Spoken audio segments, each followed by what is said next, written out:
मुख्तार अंसारी की मौत को लेकर सोशल मीडिया पर भी नेताओं ने मोर्चा खोल दिया। अखिलेश यादव ने कहा, उत्तर प्रदेश सरकारी अराजकता के सबसे बुरे दौर से गुजर रही है। यह यूपी में कानून व्यवस्था का शून्यकाल है। मायावती ने लिखा, मुख्तार अंसारी के परिवार द्वारा जो लगातार आशंकाएं और गंभीर आरोप लगाए गए, उनकी उच्च स्तरीय जांच जरूरी है। यूपी के पूर्व मंत्री स्वामी प्रसाद मौर्य ने आरोप लगाया कि यह स्वाभाविक मौत नहीं, हत्या की साजिश प्रतीत होती है। तेजस्वी यादव ने कहा, संवैधानिक संस्थाओं को ऐसे विचित्र मामलों और घटनाओं पर स्वतः संज्ञान लेना चाहिए। कांग्रेस नेता पप्पू यादव का आरोप है कि मुख्तार अंसारी जी की सांस्थानिक हत्या कानून, संविधान और नैसर्गिक न्याय को दफन कर देने जैसा। एक तरफ विपक्ष है जो सरकार पर सवाल उठा रहा है, जबकि सरकार जांच की बात कह रही है। लेकिन चुनावी मौसम में मुख्तार की मौत बड़ा पॉलिटिकल मुद्दा बन गई है। आखिर यूपी से बिहार तक मुख्तार अंसारी की मौत को लेकर सियासत क्यों हो रही है? लोकसभा चुनाव के बीच इसका सियासी गुणागणित क्या है? आइए ये भी जान लेते हैं।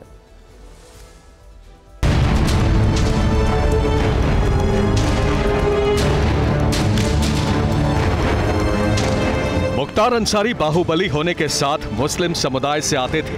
बिहार से लगे यूपी के पूर्वांचल की सियासत में मुख्तार की तूती बोलती थी। ऐसे में 5 बार के विधायक रहे मुख्तार की मौत की न्यायिक जांच की मांग उठ रही है। विपक्ष एक सुर में इंक्वायरी की बात कर रहा है, लेकिन ऐसा क्यों है? दरअसल पूर्वांचल की कई सीटों पर मुस्लिम वोटर निर्णायक है। मुख्तार अंसारी का असर मऊ, गाजीपुर, आजमगढ़, जौनपुर, बलिया और वाराणसी जिलों समेत पूर्वी यूपी की कई लोकसभा सीटों पर देखने को मिल सकता है। इसके अलावा पूर्वांचल की करीब 2 दर्जन विधानसभा सीटों पर भी मुख्तार का असर था। विपक्ष इस मुद्दे को तूल दे रहा है, लेकिन राजनीति के जानकार बताते हैं कि उनके लिए ये दुधारी तलवार साबित हो सकता है। वरिष्ठ पत्रकार ब्रजेश शुक्ला बताते हैं कि लोकसभा चुनाव में विपक्ष को नुकसान हो सकता है, लेकिन बीजेपी चाहती है कि मुद्दा उठाए तब बताएं कि विपक्ष किसके साथ खड़ा रहा है।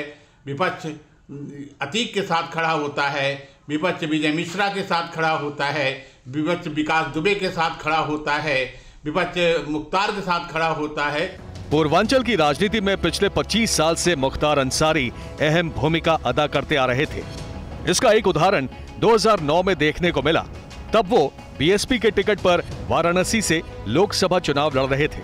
उनके सामने बीजेपी के डॉक्टर मुरली मनोहर जोशी थे। मुरली मनोहर जोशी को एड़ी चोटी का जोर लगाना पड़ा था, तब जाकर वो 17,000 वोटों से जीत पाए थे। उनकी इसी सियासी ताकत को विपक्ष भुनाना चाहता है।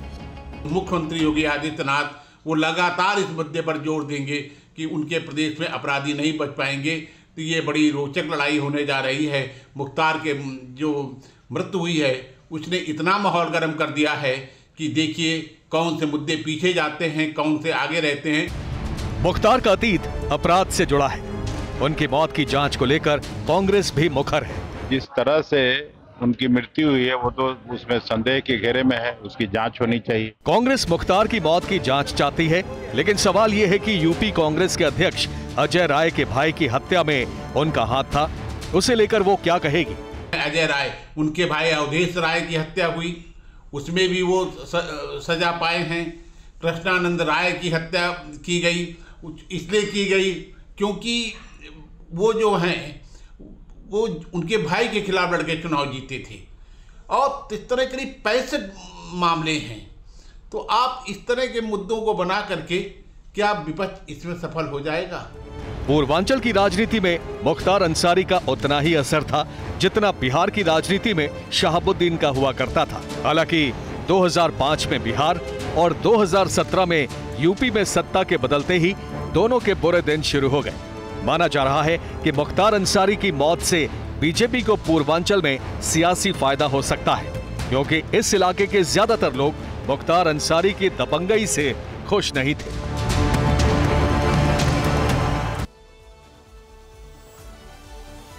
तो अभी तक आपने मुख्तार की आपराधिक कुंडली देखी, लेकिन अब इस मुख्तार अंसारी के सियासी रसूख की बात करते हैं।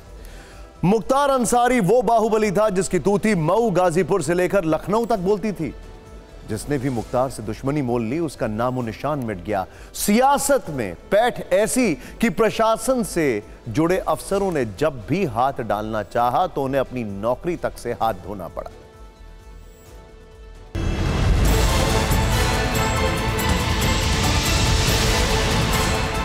माफिया मुख्तार अंसारी बीजेपी को छोड़कर उत्तर प्रदेश की हर बड़ी पार्टी में शामिल रहा। वो 24 साल से लगातार यूपी विधानसभा पहुंचता रहा।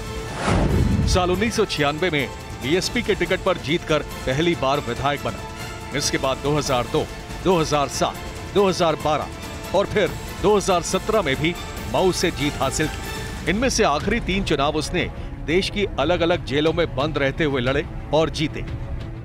अंसारी बंधुओं ने छोटे दलों को मिलाकर साल 2010 में कौमी एकता दल का गठन किया।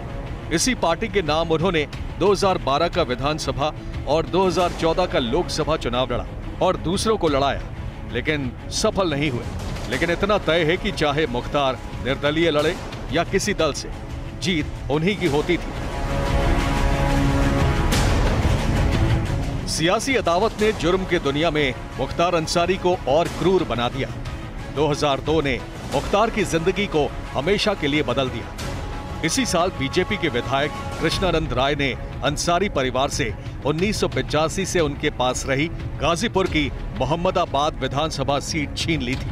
नतीजा यह हुआ कि 3 साल बाद 2005 में कृष्णानंद राय को गोलियों से भून दिया गया। हमलावरों ने AK-47 से करीब 500 राउंड गोलियां बरसाई थी।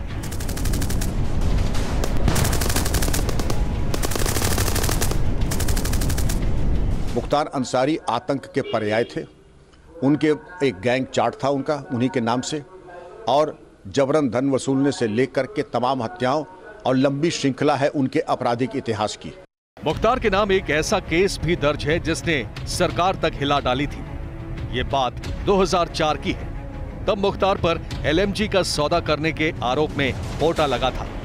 करीब 1 करोड़ में डील की बात सामने आई थी। उस वक्त पोटा लगाने वाले पूर्व DSP शैलेंद्र सिंह वाराणसी में STF चीफ थे। इस एक्शन की वजह से उनको महकमा छोड़ने पर मजबूर किया गया था। TV9 से बातचीत में आज उन्होंने इसका जिक्र किया। लाइट मशीन गन रिकवर कर ली और पोटा कानून उस समय एग्जिस्ट करता था, तो मुख्तार पे पोटा लग गया था। और पोटा कानून बहुत ही हीनियस क्राइम पे लगता है, देशद्रोह के कानून पे लगता है। और लाइट मशीन गन भी आर्मी की चुराई हुई थी जम्मू कश्मीर से। तो मुख्तार बहुत बुरी तरह फंस गया था। ये उस दौर की बात है जब यूपी में मुलायम सिंह यादव की सरकार थी। शैलेंद्र सिंह ने हमें बताया कि तत्कालीन मुलायम सरकार की ओर से मुख्तार अंसारी के खिलाफ केस को रफा दफा करने के लिए बहुत दबाव बनाया गया। और मुलायम सिंह जैसे लोग उनके लिए बहुत इंपॉर्टेंट थे, ब्लू वाइट बॉय थे उनके। तो पूरा दबाव बनाया गया कि मुख्तार के आँच ना आवे मुख्तार पर और इस केस से उसका नाम निकाल दिया जाए। हमारे वरिष्ठ अधिकारियों के माध्यम से बार बार हमसे कहलाया गया, हम तक ये मैसेज दिया गया कि आप मुख्तार का नाम निकाल दीजिए। मुख्तार पर एक्शन लेने वाले अधिकारी शैलेंद्र सिंह का दावा है कि उस वक्त न केवल परिवार को धमकाने की कोशिश की गई, बल्कि उनकी हत्या की भी साजिश रची जा रही थी। और कहीं भी मैं जाता था मकान लेने के लिए किराए के, तो वहाँ पे धमकी पहुँच जाती थी कि आप इसको मकान न दें। शाम को हमने सामान रखा, सवेरे खाली करना पड़ता था। 20 साल पहले जब मुख्तार के खिलाफ ये कार्रवाई हुई थी, तब उत्तर प्रदेश में मुलायम सिंह यादव की सरकार अल्पमत में थी, जबकि मुख्तार अंसारी का साम्राज्य चरम पर था।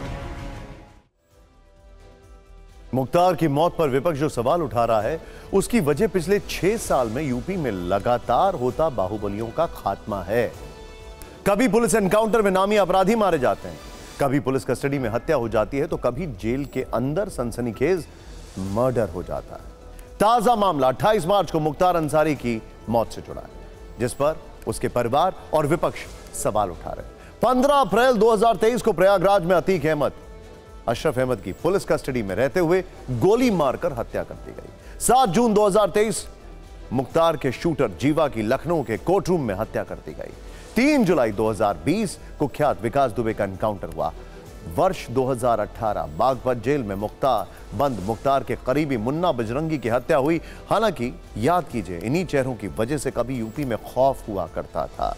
लेकिन आज सच यह भी है कि इनके अंत से यूपी में माफिया राज का खात्मा हो रहा है। शायद इसीलिए आज बिना मुख्तार का नाम लिए सीएम योगी आदित्यनाथ ने यह बड़ी बात कह दी।